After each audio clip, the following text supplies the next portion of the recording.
বিদেশের মাটিতে বেড়ে ওঠা ফুটবলের হাতে খড়ি ইংল্যান্ডে, তবুও শিকড়ের টানে লাল সবুজের ঠিকানায় অ্যাডাম আব্বাস।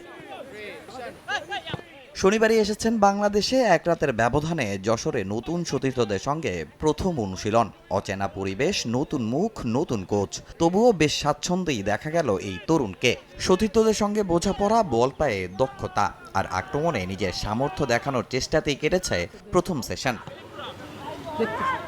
অ্যাডাম বেড়ে উঠেছেন ম্যানচেস্টার ইউনাইটেডের একাডেমিতে, খেলেছেন বার্লিন অনূর্ধ্ব-18 দলেও। তবে ইনজুরির কারণে ইংলিশ ক্লাবটির সঙ্গে চুক্তি নবায়ন হয়নি তার। এবার লাল সবুজের দেশে শুরু করলেন নতুন স্বপ্নযাত্রা।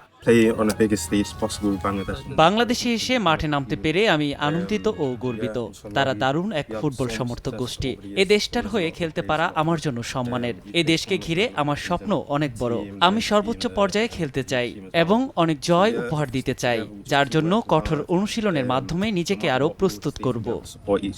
অবশ্য আব্বাসের বাংলাদেশে আসার গল্পটা শুধু ফুটবল নয়, এ দেশটার সঙ্গে তার পরিবারের সম্পর্কটা আরও গভীর। নানা নানি বাংলাদেশি, মা ব্রিটিশ, বাবা জ্যামাইকান। এছাড়া সাম্প্রতিক সময়ে হামজা চৌধুরী সহ আরও বেশ কজন প্রবাসী ফুটবলারের বাংলাদেশের হয়ে খেলতে দেখাও বদলেছে তার ভাবনা।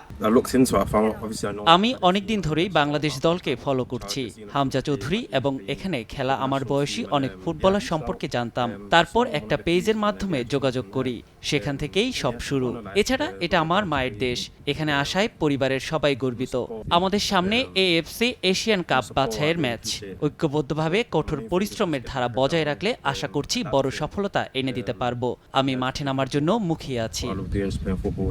আব্বাসকে নিয়ে নতুন হেড কোচের স্বপ্ন আরও বড়। অনূর্ধ্ব-20 পুরো দলটাই বিশেষ পরিকল্পনায় প্রস্তুত করছেন কোচ জেরার্ড এমলিন জোন্স। শুধু বয়স ভিত্তিক টুর্নামেন্ট নয়, তার লক্ষ্য বাংলাদেশের ভবিষ্যৎ তৈরি করা।